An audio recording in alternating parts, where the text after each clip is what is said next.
We just sang the hymn, "How Long, O Lord?" And you felt the depths of despair in this hymn. It's not a hymn we sing very often, and you can understand why. There's so much despair in this song, and yet it's fitting for the message today to speak about where is God in those darkest, most difficult times. The times when life feels like it is crashing down on us. The times when grief, when loss, when fear just seem to overwhelm, and life is full of uncertainty. At those times, God seems so distant. And it seems that God is distant because we expect God to work in ways that God is not working. And so we cannot see where God is. We cannot see God in our midst.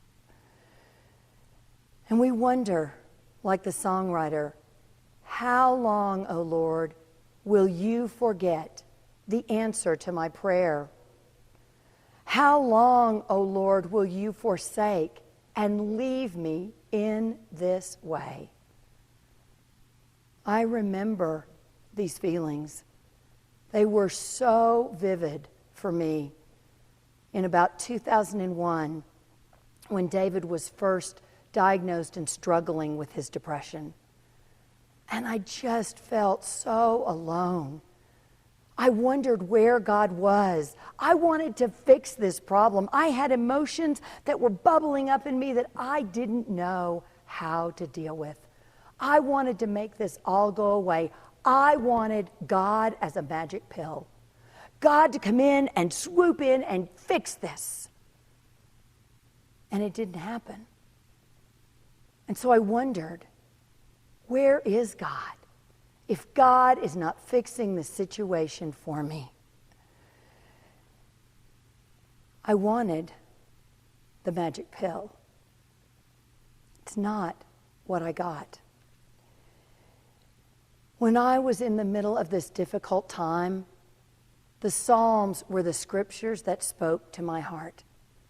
Because the psalmist lives in this place of difficulty, of feeling like everybody's attacking me. The world is against me. Oh, Lord, why aren't you here? They're trying to eat me up.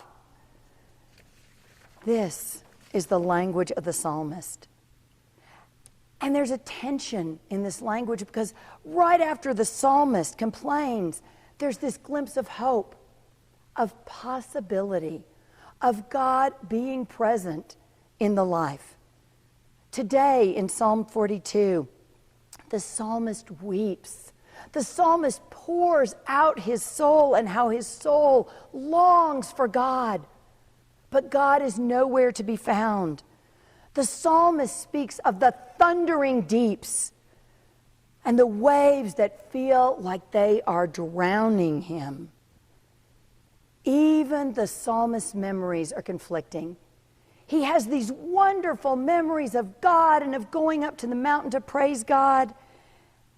And yet some of those memories make him sad. And others remind him that God has been part of his life. God was steadfast. God is steadfast. That his future is in God and that he will once again praise God. This psalm is a psalm of complaint. I like the idea of a psalm of complaint, that I can complain to God about everything that is wrong.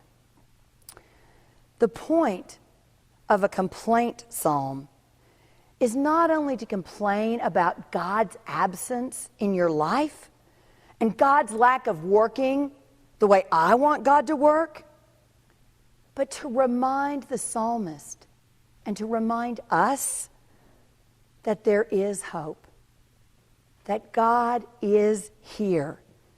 And at some point in the future, we will see that again. God has walked with us on this journey. God is not about to let us go.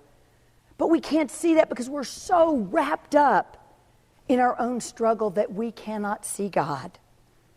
We can't see the way God is working because we're expecting that magic pill, that fix. That magic pill doesn't ever seem to show up. What has shown up in my life is my walking stick.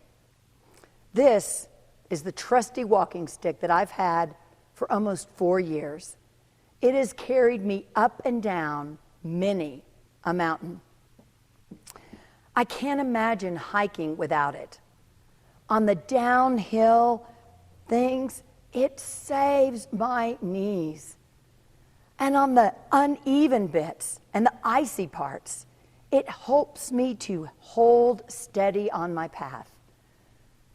And even on the uphill, sometimes it helps me just get a little more momentum going up that hill.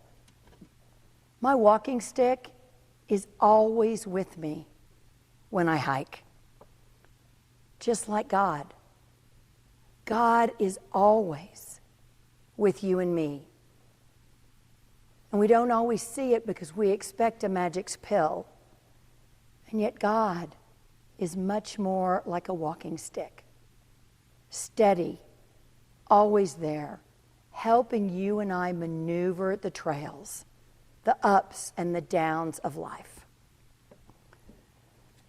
The beautiful and the difficult, the joyous and the overwhelming. The walking stick in my struggle when David was wrestling with depression was a group of women who met for prayer at 5:30 every Thursday morning. Yes, I know it was early.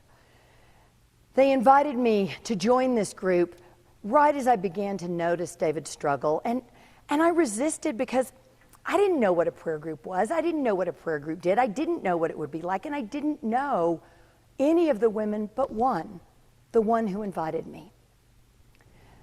I was going to decline, but the Spirit just kept nudging and pushing me, saying, you need to say yes, you need to say yes. So I said yes. I figured I'd go once, see what it was about, and never go back again. That group of women walked with me, and I walked with them for over 3 years. They were a huge blessing in my life. They walked with me to the bottom of some valleys. They walked with me to the tops of some mountains. They kept reminding me that God is here, that God never, ever leaves us. They showed me God's love in a real and tangible way. When I could not see where God was working in my life, they were the steady presence, the reminder that God is here. And there is always hope, even when life seems dark. The walking stick for my mother-in-law, Jerry, dropped into her life unexpectedly. It started on Christmas Day, 1992, when Jerry and David's 2 sisters were gathered with me and David and our girls at our house in Austin for Christmas Day. And we were opening presents and having a good time when there was a call from Jerry's husband, John, who had been hospitalized. And so Jerry and David's sisters rushed back to be with him, and we followed later because John was not in a good place. John's body had gone septic from a blood infection, and he died the day after Christmas. And it was so hard on everyone because we were not expecting this.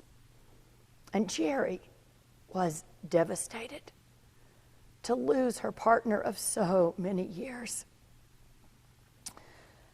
The walking stick showed up at the funeral, a face no one was expecting to see.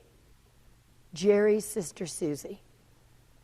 Jerry and Susie had been estranged for many, many years over some disagreement a long time ago, and they hadn't really spoken in quite a while. But Susie showed up at John's funeral, and she showed up at the house after the funeral, and she kept showing up for Jerry after all the rest of us had gone home and gone back into our lives. Susie was the walking stick, reminding Jerry, in the midst of her grief and her loss, that God was there, that there was hope for her future, and that life would not always be this hard. Susie was the one who walked the mountains and the valleys with Jerry in those days, weeks, and months that followed John's death.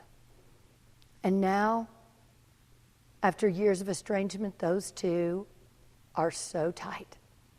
They talk on the phone every day. They make bus trips between Austin and San Antonio to see each other because they need to be with each other. You and I, in the midst of our struggles, we don't always see our walking stick, God, and it's there.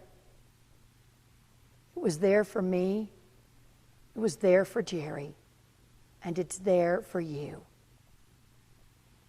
Nothing can trouble, nothing can frighten. Those who know God will never go wanting.